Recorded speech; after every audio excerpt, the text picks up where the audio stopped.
Chelsea Football Club complete the signing of Pierre-Emerick Aubameyang. He will be a Chelsea player. Alonso going in the other direction. A deal that suits all parties. A deal slightly delayed this week, but one that Chelsea hope to add goals to help solidify the attack, to give Thomas Tuchel some more point, some more bang, some more snap to that Chelsea attack, which has been lacking recently. Aubameyang is a goal machine. He refound his form at Barcelona after leaving just under a year ago now, 8 months ago. He left Arsenal Football Club, but he is back in the Premier League and ready to prove that he is still the real deal. Let's go.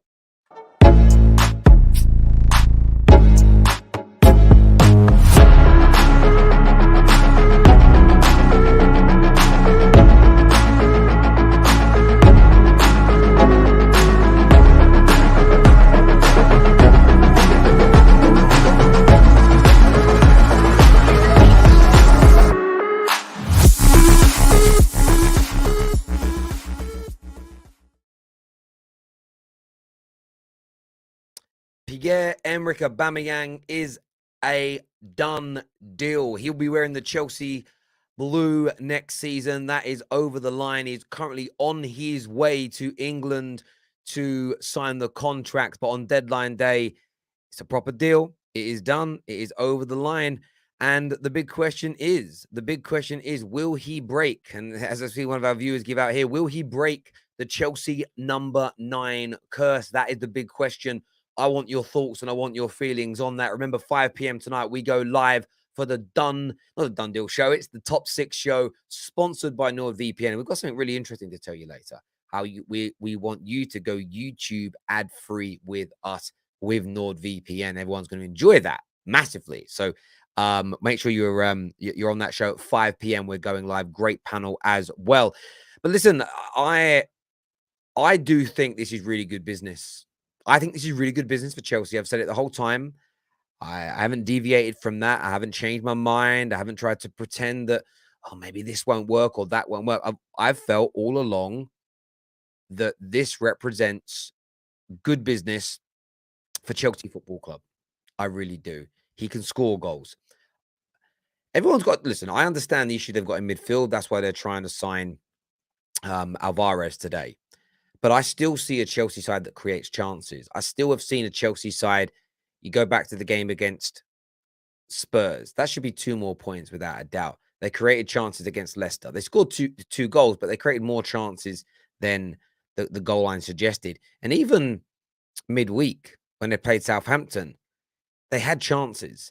The problem that you've got is teams aren't as fearful of Chelsea as they should be because there's no one there to put the ball in the back of the net. So it isn't to suggest that Aubameyang fixes all their issues, but he is certainly going to score them goals. He's certainly going to score them goals. He's certainly going to have an impact in relation to that when it comes to his team. So, look, I'm very, very intrigued to see how this goes for Chelsea Football Club.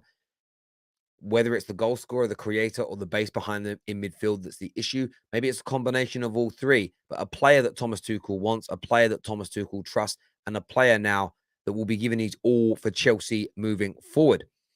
Aubameyang apparently wanted to be an Arsenal legend, followed Cesc Fabregas and Emmanuel Petit by going to Chelsea via Barcelona. He may very well have wanted to have been an Arsenal legend. That can still be true. However, and I say this because this is the nature of football. It doesn't always pan out that way. You know, there would have been a space in time where Cesc Fabregas had no desire to join Chelsea. There's probably a space in time where he didn't have any desire to leave Arsenal Football Club. But the world changes, and you have to move along with it. Troops is going to be annoyed. Look, Troops obviously likes Aubameyang. They know each other personally. I would hazard a guess that they've probably had an exchange of text messages and whatever else over the past, or WhatsApp messages over the past month in terms of this transfer saga. But look, it is what it is. That's football for you. That is football. Bang goals everywhere he's been. Would be surprised if he didn't at Chelsea. And I think Sean's right there. That, you know, Aubameyang is a player that has scored goals everywhere he's been. He's a player that has delivered everywhere that he's been. Now, it went wrong for him at Arsenal in the end. It went off the boil. And even towards the end At Dortmund, it wasn't the happiest scenario in the world, but he's signing a 2-year deal with a 1-year option, and that 1-year option will be triggered based on how many appearances he makes over year 1 and year 2. Chelsea have got plans next summer. Rafael Leao, that could still happen this window, by the way. There's talk of that. But Rafael Leao, Christopher Nkunku, they see the progression of Broja. So you've got 3 players there, just to name 3, and I'm sure more names will be added to the list over the course of the next 12 months, that Aubameyang has got to keep out of the first team. But in the short term, which is what this deal is, it's a short-term option. This deal is great. And it also moves Alonso on as well, another player that really frustrated a lot of Chelsea players for a prolonged period of time. So I think it's a good piece of business. Sarim here says Aubameyang better bring a witch doctor if he wants to be successful at Chelsea. Breaking news, Marcelo to Chelsea. What Marcelo? What Marcelo to Leicester? What? Not the Marcelo. Not, he can't run anymore, Marcelo. No, you're lying. It can't be the Marcelo. No. The Marcelo. Have you seen how overweight he is? He's on his way. No way Leicester City are doing that. Come on, Leicester. No. I don't even know why I'm laughing, but that's funny to me. Wow. The Marcelo. Crazy. Crazy deal.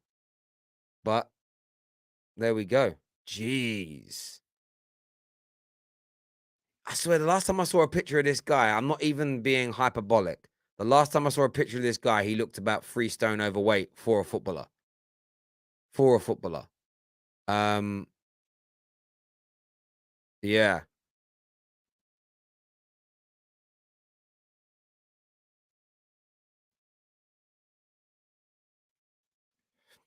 Yeah. Anyway, sorry, I just, someone sent something through to me I wanted to read. I wanted to make sure I didn't want to say it out loud before I read it.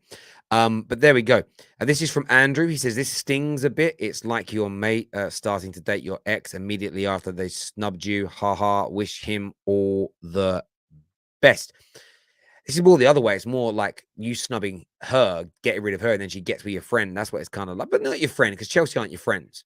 More like your enemy. Getting with your enemy is what it's more like. Terry in shock. Yeah, I was kind of in shock. I was legitimately in shock because I kind of felt a little bit like, why are they signing someone that's so overweight, finished? I know, like, he's a legend of the game, but it's crazy to me. It's crazy to me. Oh, interesting. There's a comment here that Chelsea have reached an agreement to sign Dynamo Moscow's Arsene Zakarian. And he'll stay on loan until that point. That is an interesting update because this morning all signs suggested that deal wasn't going to happen, and then now it looks like it is, and that's the nature of transfer deadline day. That is the nature of transfer deadline day. So there's been an update on that. New information has come out in regarding it. Yeah, very intriguing indeed to see that one kind of rear its head very last minute. But there we go. W signing is what Nitin has got to say here. It has been a crazy transfer window. I think it's gone understated how much money has been spent by Premier League clubs as well. Like a huge amount of money has also been spent. Yes, and we also know as well. I've read that there's been a Ajax are signing a DM. I've got a feeling that Chelsea are going to get their DM option as well today. We'll be covering that on the Top 6 show in a few hours' time. Let's have a little look at some more of your comments. I'm more intrigued in your comments today than anything else about this deal. Let's talk about Aubameyang for a bit, please, people. Thoughts on Depay to Chelsea? Yeah, I'm intrigued to see where Depay ends up. I am intrigued to see where he ends up, where he goes, what actually happens in this scenario. It's all very intriguing to me to see the kind of direction that this all sort of goes in and everything else. So yeah, I'm one of these people where with the deals like this where I'm just kind of like, okay, well, let's see what happens and why Man United is still linked to him. His contract still isn't, like, the situation with his contract still isn't resolved in terms of the cancellation. So yeah, it's going to be an intriguing one to see where Memphis ends up. It is. Holy, please, can we sign one of these DMs? I think Chelsea will sign a DM today. I think they're going to sign a midfielder today, and we'll see how that goes. Ajax fans say the DM was done before the Alvarez news. Well, of course they're going to. They're reading out the club PR. You know, the club PR is saying it's not going to happen. The club PR is saying this, that, and the other, but it's not the reality of the situation. Liverpool want to hijack Douglas Luiz. No, where'd this one come from? Really? Do you know, I was recording some stuff for a while, so I haven't been looking. Where's this one come from? I haven't seen anything on that. Okay. Liverpool are still interested in Douglas Luiz, but Edu is making a late attempt to sign him for Arsenal. Well, get it done then. Get it done. Yeah, I've seen that there from Dave O.C. Cop, who has put that out. But there we go. Let's give that a little share while I'm live with you guys on the air. It would help me, guys, when you post things, if you let me know who said it. Like, it would be nice if you just say what journalist or what content creator has said it. It really helps me to, then I don't have to search it. Just put your comment up and go, yeah, boom. But we don't want to get caught out like KJ does and putting up fake news and fake accounts, do we? You know what I mean? Anything about Neto or Tillemans? Legitimately, there has been zero update on this at all.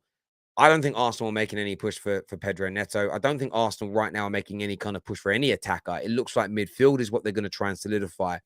Yuri Tillemans, zero talk all day. No talk all day about that move. So that doesn't look like a deal that's going to happen. In fact, it looks like he's going to stay altogether.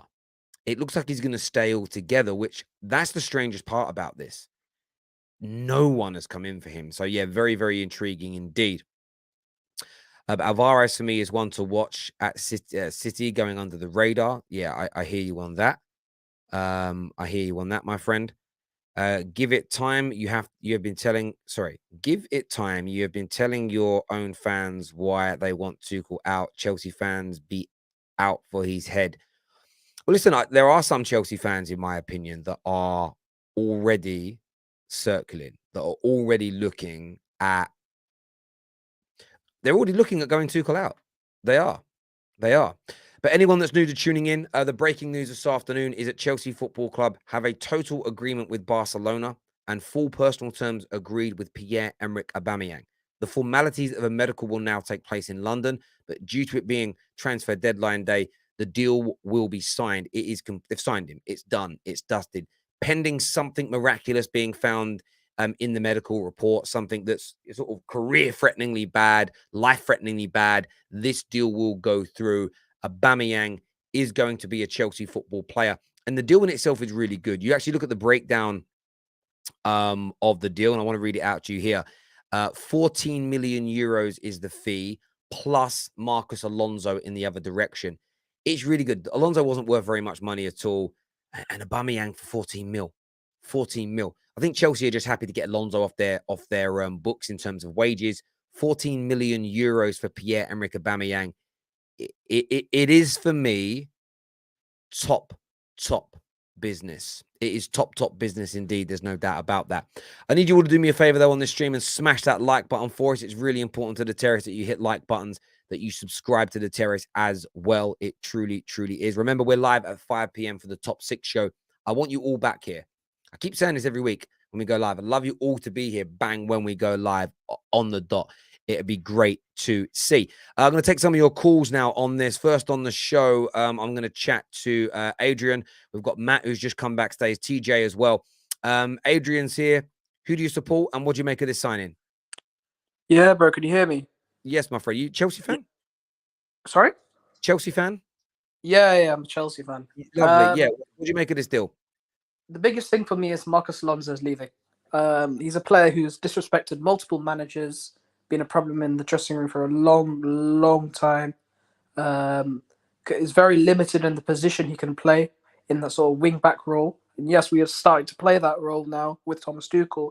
But again, even then, on a consistent basis, he gets caught out defensively, which frustrates a lot of Chelsea fans, especially me. I remember that game against Man City where he was getting cooked by Sterling, and then Mahrez he couldn't handle it. So for me, when it comes to Alonso, that was the big thing for me, just to get Alonso off the books. Aubameyang, he's a decent like stopgap goal scorer, but only if we sort out the base of our team, which for me is the biggest problem. By far, a lot of people have been talking about Chelsea attackers. Oh, they're not been performing. But when I look at the way they've been asked to play, they've just been isolated 3v1 all the time. And when I watched that second half against Southampton, it's so obvious that we're getting overrun in midfield. And when you're just relying on Jorginho as your base of your midfield, you're always going to struggle on a consistent basis in the Premier League. So I really hope this DM thing actually happens, because if it does, it genuinely transforms this team. And I don't think people realize it, that these attackers have just been playing out of position just to accommodate Jorginho in this team. And if you just put that DM in, it allows the team to press higher, be more aggressive, and put them in more positions to score clear-cut chances. And it just gives us so much more balance in the team, which is something we haven't had in the last 5 years. So hopefully we go for a DM, man. That's just all I hope, man. Yeah, and listen, I understand the want and the desire for a DM. I mean, you are going for a DM. You've made a 50 million, circa 50 million bid for Edson Alvarez of Ajax. What we've been told and what we're reading when we're sort of researching into this deal is that as of now, there's been no official response from Ajax. What people believe is that that's them trying to get their ducks in a row. They don't want to say no. Or yes, until they kind of know where they are with a replacement, which reportedly they've made a bid for. So I think that's one that's going to go on into the evening for Chelsea, but you are looking at that role. Adrian, thanks for coming on, mate, and having your say. I do appreciate it. Thank you very much indeed. Matt's on the show next. Matt, obviously, big Chelsea fan. Give me your thoughts on Aubameyang and this late bid for Alvarez. Big up, guys. Big up, Terry. I mean, I said a couple of weeks ago, I'm all for Aubameyang. Like, I mean, people come out here and say Aubameyang's washed, Aubameyang's this. I'm not expecting him to come and do his flips, to come and kiss the badge. I want him to come in and do the most simple job. Put the ball in the back of the net. Because we haven't seen any of that since Diego Costa. And let's not give him that number 9. He's not getting that number 9 whatsoever. 14 or 17, give him those, give him 68. I don't care. He's not getting that number 9. I don't care. The curse is real. I'm telling you right now, the curse is real. But I'm not expecting him to come in and score 30 goals, 25. I'm genuinely going to tell him, if he said to me, how many goals will I score, Matt? I'll tell you 10 to 15, 15 to 20. That's all I'm expecting from him, because he's quite old, and all he knows how to do is tap the ball in the back of the net. That's all we need, and we need some competition with Havertz. I've said a couple weeks ago, I said Havertz, Mason Mount, and Edouard Mendy are players who do not deserve to be on this pitch. They need proper competition. Given competition, it can probably exceed Kai Havertz at all. He could probably actually be a footballer now, because he's really dropped since the Champions League. He has not progressed whatsoever. So I'm looking forward to Aubameyang, because he'll bring that depth, he'll bring that fight, that urge, and he still wants to play football. Remember, guys, Barcelona is not forcing him out. He's willing to leave. He's willing to come to a harder league and have another challenge at the Premier League. So his want and his drive to come back to the Premier League and play for a club like Chelsea, a rival to Arsenal, shows he's willing to come and put the effort in, and I'm very excited for it. As I said, an attack is what we need. I mean, people come out here and they blame the midfield. That's fine, whatever, but don't come and try blame Jorginho, who's surrounded. As they say, Jorginho suits. I don't know. I don't know what to say. They go, I think he's the player that doesn't let our attackers drive forward, or whatever. A lot of this rubbish. Again, you said Alvarez, that Ajax guy. I've never watched him. I don't know how he plays. I've been watching Sangaro, because I thought we were linked to Sangaro. I think he's a great shout. Alvarez, I've never watched him, but if he's a DM, he's a DM. Again, it's a player that we need for that depth. If we had Kovacic, Jorginho, Kante, who weren't injury prone for the whole season, we would have a fantastic mid. But we need this depth, and Alvarez will bring that great depth. So I'm all for it. I'll be honest, I've never watched the kid, but bring him in, because he'll bring that depth. He'll bring that rotation whatsoever. If that's what Tuchel wants, Tuchel should get. Yeah, listen, look, I'm someone who actually thinks that Jorginho is a really good footballer.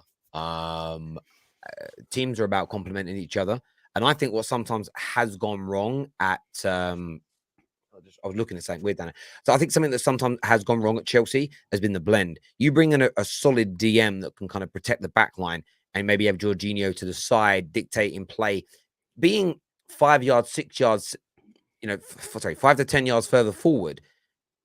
You get the best. I think you'll see the best come out of him, especially up until next summer, when you go out into the market and try and buy other midfield players, as it were. So I don't think you guys have done terrible business. I understand the want and need for a DM. you probably should have done that a little bit sooner. But everyone's got to remember, with Werner having to go, Lukaku having to go, and 3 or 4 defenders leaving, you suddenly had all these holes in your squad that had to be, that maybe at the beginning, maybe 3 or 4 months ago, 5 months ago, Chelsea weren't even considering having to replace. So Aubameyang and Alvarez on the final day of the season is very good business for me. And I said a little while ago, if you sign Fofana, Jong, and Aubameyang, I would put you in as title contenders. Now, is Alvarez as good as De Jong? No, not in my opinion. However, that's based on not having watched him play very often. Let's see how he adapts to the Premier League. Maybe he comes in and is an absolute sensation. A lot of people said, Lissandro Martinez won't do nothing in the Prem. He's had 2 back-to-back man of the match performances. So they're getting it done late, but they're getting it done, Chelsea, and they're strengthening all those holes. Matt, and that's I'll just quickly focus on that's the thing, Terry. And you said before, and that's why if we never got a midfielder, I would understand. Now, obviously, there's that Tuchel saying we don't need a midfielder whatsoever, because you were spot on where you said that our defense needed numbers, our attack needed numbers. Midfield was our last position we had to even fill in. We're only going from is because we're lacking that depth because of our new recent injuries. So Alvarez, late transfer, fantastic. How much is he going to cost as well? I'm not too sure. Do you know the price tag on him? 14 million. 14 million. 14. I don't care. Bring him in. I hope he does good. Deadline day, Chelsea are here to win. We're not here to lose. Big up, Terry. Appreciate having me on. No worries, mate. Take care, mate, and speak to you again soon. Thank you very much, Matt. Chelsea fans, you're linked with Memphis Depay as well. I'd love your opinions on that. TJ's with me now. Sorry, TJ's with us. I think I remember that he's a Chelsea fan. Hey, how's it going, mate? I'm good. How are you? Yeah, I'm very well. What do you make of this signing of Aubameyang? I'm an Arsenal fan. Oh, you're an Arsenal fan. Sorry. Yeah. What do you make of the signing then? I mean, he was once of your club. Now he's gone to the boys down the road. Well, I know he's going to score them a lot of goals. That's why I'm not happy about it, because I don't think Chelsea were playing too bad. I just don't think they were putting the ball in the back of the net. But Aubameyang's going to allow them to do that. He's just another player that we let go for free, who's now going to come back to haunt us. Do you think he's going to haunt? You reckon this deal could haunt Arsenal this season then? Yeah, I think he's going to come in and score 10 to 15 goals probably to help them get third. I think people were overreacting a bit when they were saying they weren't going to make top 4, things like that. Yeah, I think Chelsea haven't looked good in a few of their games, and they needed criticising at the week. Not the weekend. On Tuesday evening when they lost. But I sort of said it in the stream. I'm like, it's not right Chelsea off yet, though. Like, there's a long way to go. They're still very good. I thought it was really strange how people were like, nah, that's it. Season's over. I'm like, my God. I mean, imagine your team loses your next game and is yours over as well? It's crazy to me. And if they bring that DM in, they bring a goal scorer in, they move on a little bit more deadwood and people that don't want to be there, that will help bring the togetherness together. But there is a lot of pressure on Tuchel, because I'm in group chats today and you're hearing Chelsea fans start to detail things that are annoying them about Tuchel. Lots of Tuchel out as a talking point. I know a lot of Chelsea fans don't want to admit it, but it's gathering pace. It really is gathering pace as a talking point, which is intriguing. But we'll see what happens. TJ, thanks for the call, my friend. Can I say one thing quickly? Yeah, of course you can, mate. Of course you can. Arsenal are going to smash us on Sunday. Thanks for having me on. You're gonna smash us. All right, mate. We'll see. We'll see, TJ. Top man.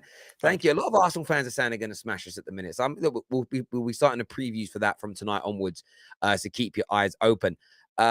Next on the show, I'm going to go to Josh. Josh Wilson's with us. What are you saying, Josh? You there, Josh? Josh isn't ready to speak. So instead, I'm going to go to DR. What are you saying, DR? Yo. How you doing? Let everyone know who you support, bro. I'm Chelsea. Listen, go for it. I can't stand this. It hurts me. It hurts me too much. We rely too much on wing play. I've never seen a team with defenders score more than having attackers and strikers. I think Tuchel's a good manager. I really do think he's a good manager. But if you don't have a DM, like Monster said, like everything he said that night was right. If you don't have a DM, this formation, it doesn't work, Terry. The 3-4 in the middle, when you just get outrun in the midfield. Jorginho's too slow. Listen, I don't think Jorginho's trash. Jorginho, what he's done for us is special. Like he was integral in our Champions League run. right? With any sense, you know that. But he's just too slow. He's way too slow. And then Kovacic is what you really need, but he's always injured. And then Kante, but the legs is gone now. The legs is getting to him. You can only run so much. Listen, Havertz underperforming, but I just need to see. I'm not Tuchel out, but I just need to see him understand that you're in the big leagues now. Like when Conte lost to Arsenal with us 3-0, he switched it and did a 3-4-3. I need to see Tuchel like change something. I need to see him take initiative. You know, Havertz is not really firing, and he plays well off a striker. Maybe try 2 strikers up top. Maybe get Brozier in the game. Change formations. Play diamond. I need something out of him because I just feel like we're in a deadlock. Reece James cannot be our top goal scorer every year, and now he's injured. We can't keep relying on wing backs. We don't make use of overloads. It just hurts. It just hurts. I can't. Yeah, look, look, I understand it, and I think that I don't think there's anything wrong with there being wingbacks being like big creators or goal scorers, but you need help from elsewhere, and that's what Aubameyang's here to do. Look, Sterling, although you lost, you know, he's got 3 goals already this season. Like 3 goals in the opening 6 games isn't bad. It felt like he was just about to start cooking, and then the rest of the team fell apart. But if this DM works, if Aubameyang works, you know, let's see what you guys can do. But it's early days yet, and look, I still have faith in Tuchel. I think he's a good enough manager. It's whether or not he's. And the one thing you've got to hope he isn't is too stubborn to make those subtle changes that you've mentioned, my friend. I think you make a good point, my friend. DR, thanks for coming back on the show, mate. No worries, my guy. Thank you, my bro. Thank you, my friend. Thank you very much indeed. TJ, never a problem having you on at all. Sean here says, stop the cap. Chelsea and Spurs will be hard to pass over 38 games. Top 4 is a battle. It definitely is a battle.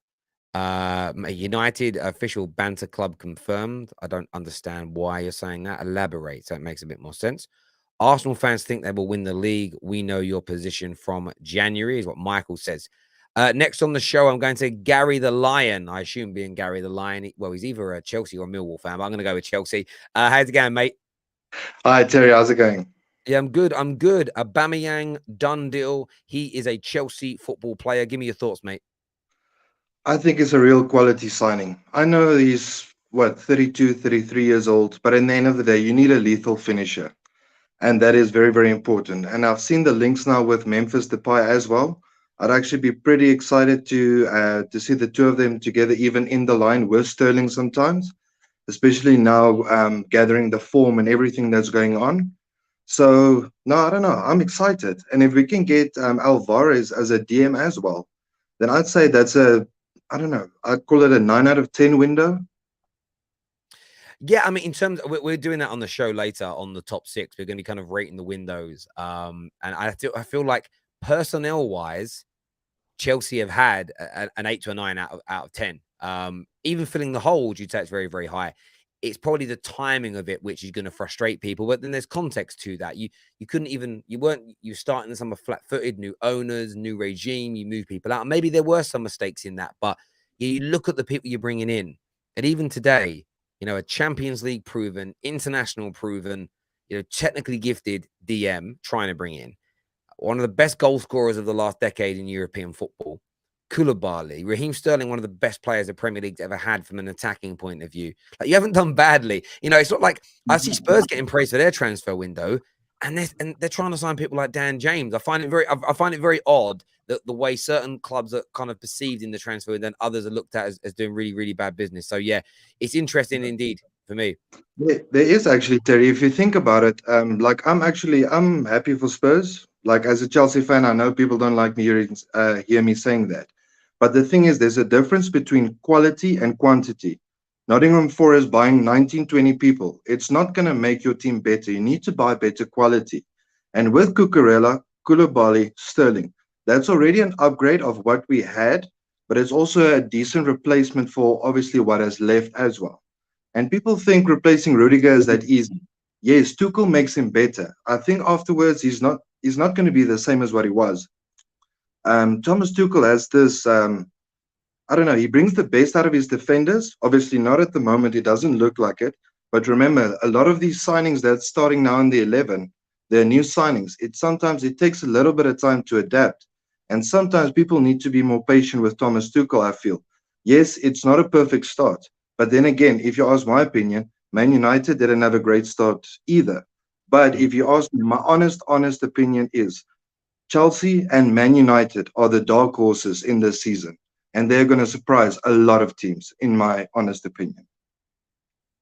Yeah, listen, I feel that too many clubs have been written off so far, and too many clubs have not been overhyped, but have not been respected. Some have been written off too much, and some have been underestimated. Spurs overhyped. Arsenal keep being written off. Chelsea keep being written off. People have already written Liverpool off. Man United, they're still in the in-between for me. Let's get these next 2 games out the way, and I think people may change their opinions. But this is when the real predictions happen. 4 or 5 games in, after the window's shut, then you really lock in from people how are things going to go. So let's see, my friend. Gary the Lion, appreciate you coming on. Top man. Thank you. Next on the terrace, we've got CFC Giddy. What you saying, my guy? Hey, Terry, you good? I'm very well, my friend. Aubameyang's done. Alvarez potentially next. Give me your thoughts, mate.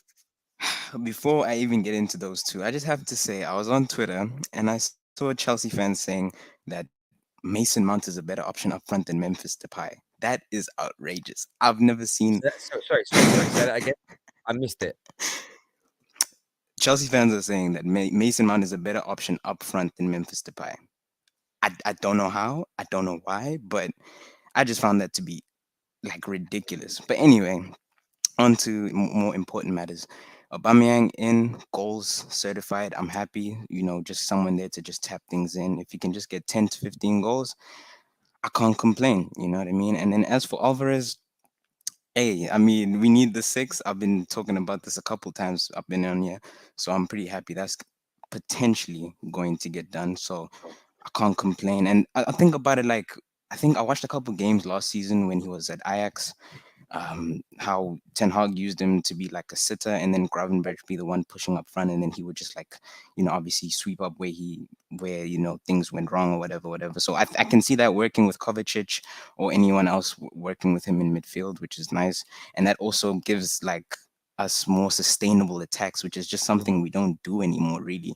So really excited about that. But yeah, hey, I hope we get it done. I'm not sure. Ajax is not saying anything right now, but yeah, I'm proper gassed now. I can't lie. Yeah, listen, I feel like the Memphis thing's interesting because I actually think Mason Mount's pretty good. He's just in really bad form at the moment. Memphis is an interesting player. He gets a lot of respect from people online because he's a likable guy. He dresses great. Makes music.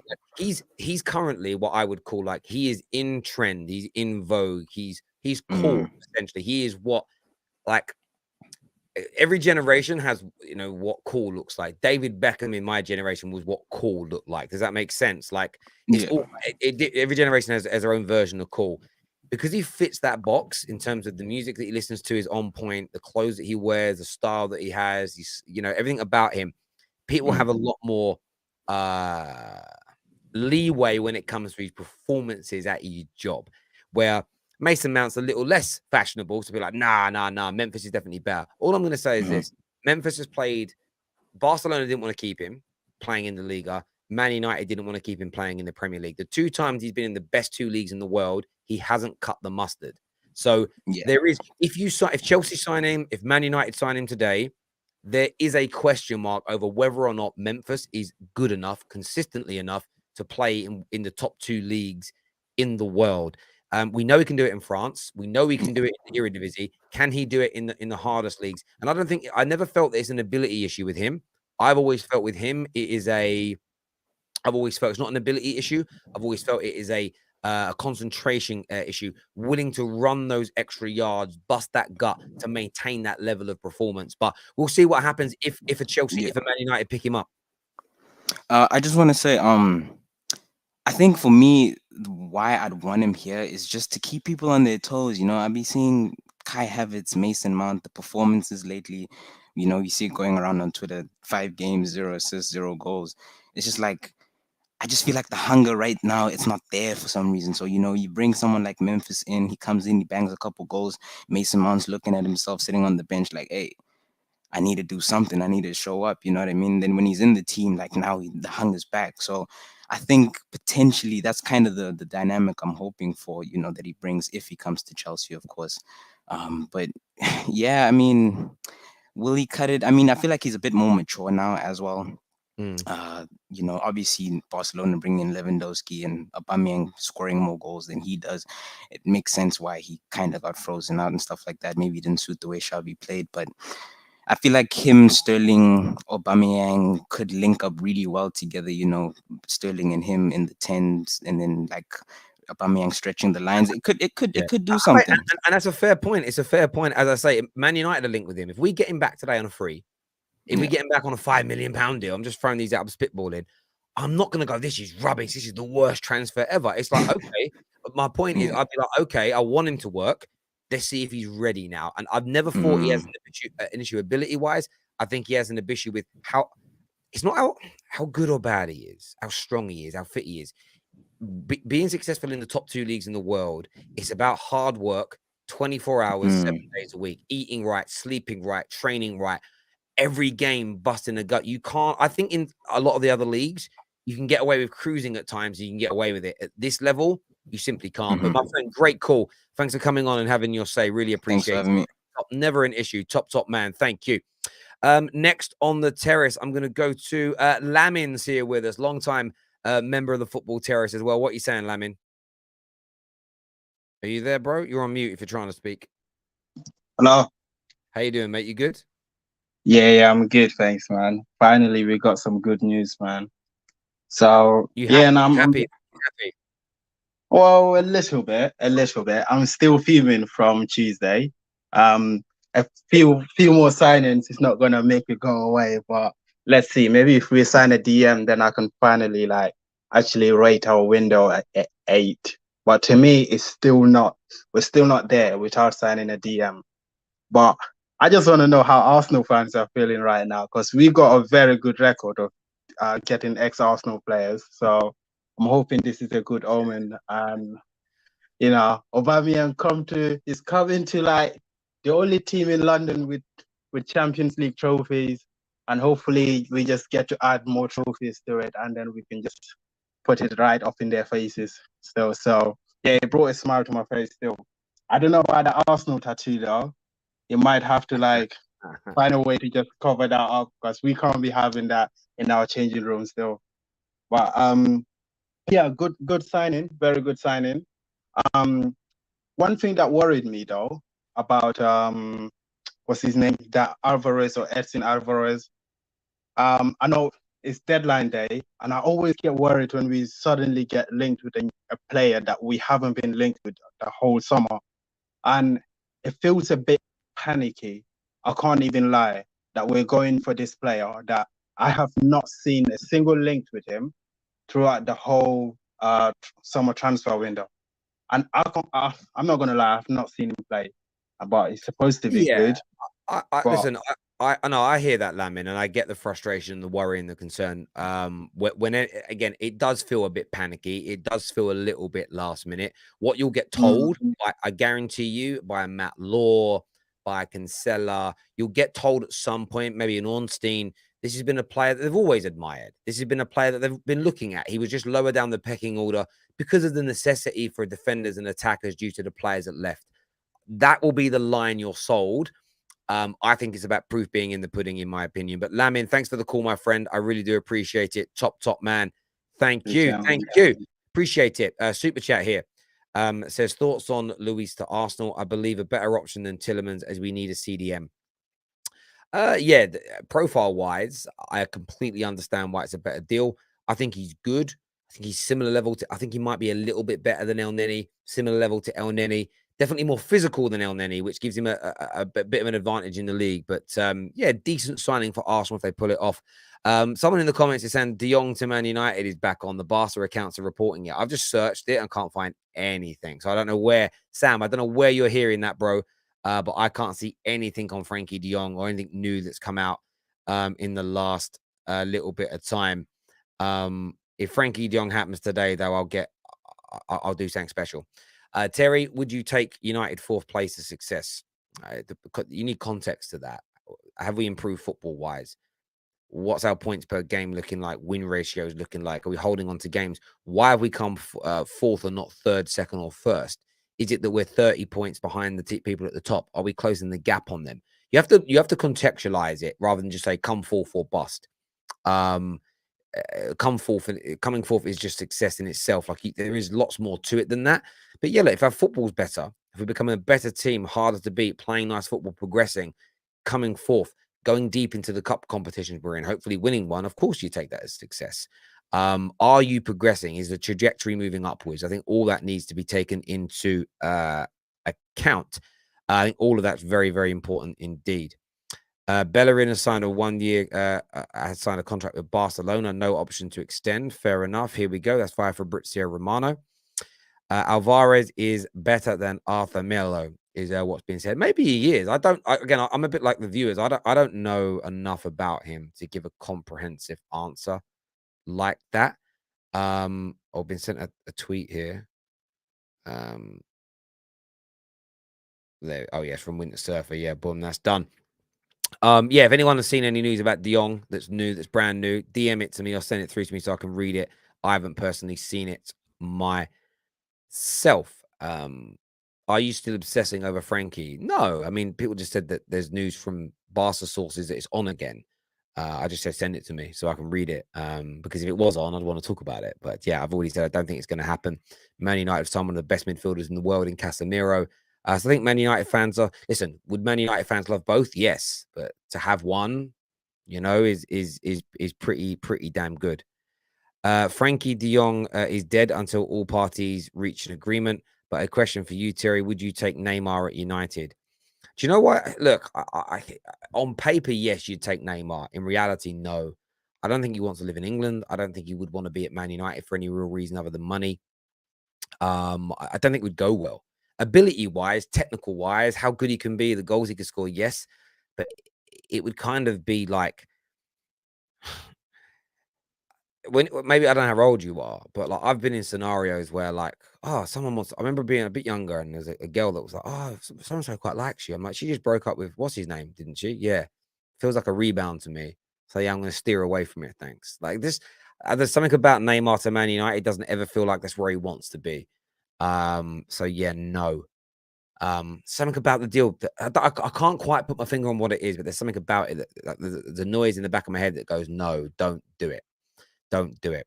On current form and window, your top four.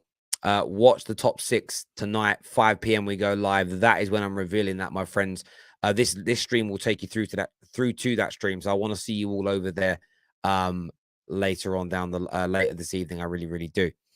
Next on the show, I'm gonna take another call here. Who have we got? Snap47. What you saying, mate?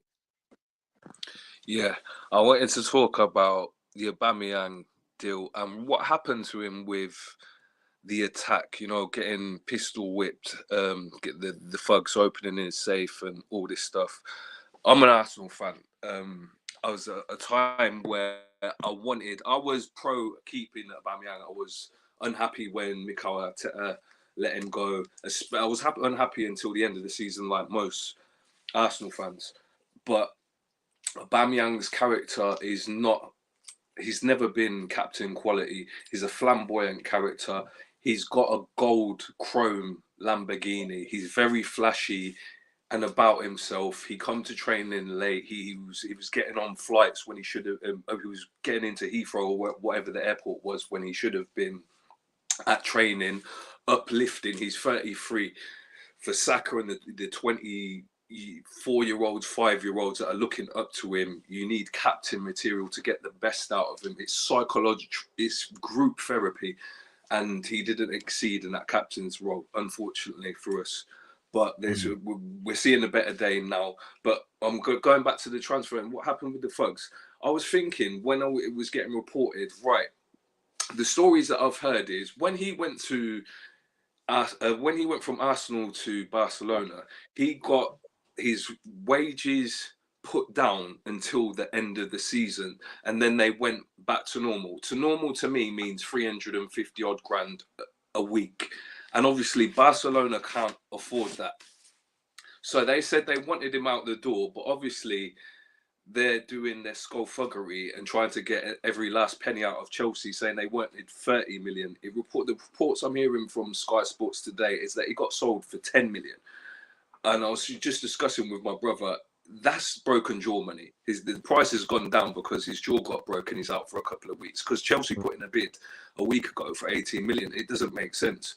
So I'm thinking if the actual thugs, like, because these ultras in the countries like Italy and Spain and Portugal are so, I said to my brother, the people that will, like, the ultras for these teams are somewhat like gang culture. They're so was passionate about their teams. Is So it you so think, that the ultras maybe pushing he's, Aubameyang out? yeah, maybe. Do What, you know what? I mean, listen, I wouldn't put there's it a past thought some that crossed your mind? yeah, I mean, yeah, generally speaking, even like football hooligans here in the UK, like like actual taking guns to the house of football players has never been something I've read about or seen. But like, crowds hanging about outside Rooney's house when he said he's going to yeah, join like they never went as far as that. But there were rumors. Again, these are only ever rumors. I've heard rumors in the past when Gerrard was looking to leave. These are pure rumors, by the way. When Gerrard was looking to leave Liverpool, like Scouse, like Liverpool gangsters were like, "You better not leave," type thing. I've heard those rumors, but I don't know, like, if it's ever really happened. Can I just say, I'm an Arsenal fan, but I've been living in Burnley for the past 18 months. It's mad. It's mad. They hate Arsenal fans. I bet they do, mate. Listen, my friend, I appreciate you coming on the show and having your say, mate. And we'll chat again soon. Big fan. Top man. Cheers, mate. Thank you. Man's living in Burnley. Young Tommy's here. He's an Arsenal fan. Aubameyang's now gone to Chelsea. What you saying? Tommy? Young Samuel. Sorry, young Tommy's next to you on the bottom bit down below. Sorry, young Samuel. What you saying, mate? Listen, Terry, I don't really mind about Aubameyang. I'm not gonna envy him. You know, he did his service to Arsenal 2 years, so I won't hold a grudge. I won't wish him the best of luck at Chelsea because Chelsea, due to the rivalry connection, I kind of understand why he's moving because at Barcelona you can see his attitude for the past couple of months. Barcelona clearly don't want him.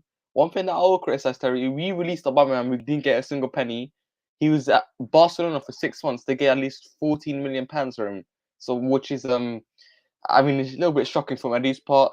I think Aubameyang, he doesn't really bring that much to Chelsea, and I don't see it as a threatening statement or statement signing as Chelsea. I think Fofana to Chelsea is a statement signing. I think Aubameyang, like I think every Chelsea fans knows that Aubameyang is a stopgap signing. You could mention it as a panic buy signing by Todd Boehly and Thomas Tuchel, so you can mention it as that. But I want to slide over to Arsenal now. I mean, last night I think Douglas Luiz, I think he scored directly from a corner. You can see he didn't really celebrate properly when he scored that goal, so maybe he knew something was going on. I think given the current situation, I think as of last week, the situation was with Arsenal. We were prior to the Elneny injury, the club was going to sign a winger. Then obviously the injury cursed the party. Then Elneny, I think Sambi Lokonga did a great job yesterday at number 6 filling for Party, but I think a backup Douglas Luiz to cover for Party. I think he's a bigger upgrade than Elneny. I think he's more consistent than Sambi Lokonga. But as of right now, I think every Arsenal fan has accepted that Yuri Tielemans is not coming. I don't think Tielemans is leaving Leicester City this transfer window, and I think time come January after the World Cup, we're probably going to negotiate a free transfer. So I think that's the next signing of a summer done. But the one thing I'm really frustrated about, Terry, is the winger. Because I think Saka, I mean, Marquinhos is not really the ideal backup winger for Bukayo Saka. And I mean, Saka, you can tell he's just shot to pieces. He's going to Qatar. You can't look at the current schedule, at least 10 games in the next 3 weeks. I mean, it's shocking. And I mean, the way he plays, he looks a little fatigued. And that's what I'm saying. I know we were in for Mudryk yesterday. We couldn't agree on the fee. Apart from that, there's no really winger in the market that suits our profile. Yep, I'm listening. I mean, there's no winger that suits our profile. I think I looked at Pedro Neto, £15 million a due. We were negotiating for a month for Pedro Neto. The club keeper classified. They briefed Ornstein on this. And now I think I kind of understand that Wolves are reluctant to sign a new 5-year contract back in March. But Douglas Luiz, you know what? We can't complain to, because every Arsenal fan wanted a new signing and we got one. No, I get it, mate, and I get that when you end up signing a player on deadline day, listen again, Arsenal your press, your Charles Wattses of this world. Wheatley's not around anymore doing the job, but the Arsenal press, you'll probably get Freddie Paxton. You'll probably get those guys in the next 12 to 24 hours say things. You'll definitely get your top YouTubers say this, that it will be, he's always been on the list. It was a secret. It was just like Fabio. This is what they'll say. Just like Fabio Vieira, it was one they were working on under the radar. He's always been a target. Mikel Arteta spoke about him in the summer of 2017 about being one of the best up-and-coming players. So obviously there'll be that connection to City because he was a City player once upon a time. It will be spun as it was part of the plan, but I think most Arsenal fans in their heart of hearts know this is a last-minute panic buy because you've seen what's happened. You can see, hang on, if Elneny and Partey are out, like, can we actually cope for a 10-game period without Partey and win enough games to make the top 4? The answer is probably no. So they've had to go and do it. But we all know what's going to be written. I think one last thing I want to say, like, even if we didn't sign any players, the club will do something like, do you remember 2017? We didn't sign any players, and then they put out, Sky Sports put out, we put 90 million for Lamar to try and appease the fans a little. So maybe I don't think this will happen this transfer window because I think every Arsenal fan is satisfied. I think, in my opinion, we had the best window out of any team in the Premier League. I think us and Manchester City signed another centre back because they feel like it. I mean, bar that, I think I wouldn't give it a 10 out of 10 too because I think a new Saka contract and a winger would have made it a 10 out of 10 window. But I would say this has been the best window in the last 10 years. So I'll give it an 8 out of 10. I'll see you in the final 2 hours of the deadline. There we go. Cheers, Samuel. Top man. Thank you very much, my guy. How would you rate Arsenal's window, Chelsea's window, people? We're going to be discussing that on the Top 6 show in just under 2 hours' time. So make sure you're tuning in. This link will take you to it, but go to the homepage of the Football Terrace now. In fact, what I'll do for you, I'll be a nice guy here. I'm going to post the link in the live comment section for you now. I want you to go and bookmark the Top 6 show when we go live at 5 p.m. I'm going to spam it into the comment section. It's getting spammed right now. So go and get yourself ready for the Top 6 show. It's going to be an epic, epic night tonight. It really, really is. I want to see you all there at 5 p.m. We're talking Memphis. We are talking De Jong. We are talking, of course, Aubameyang, Douglas Luiz. We're talking about all those deals. Rafael Leao, and maybe a little bit more. So make sure you're tuning in and we'll catch up with you all very, very soon. Take care. Goodbye. God bless. And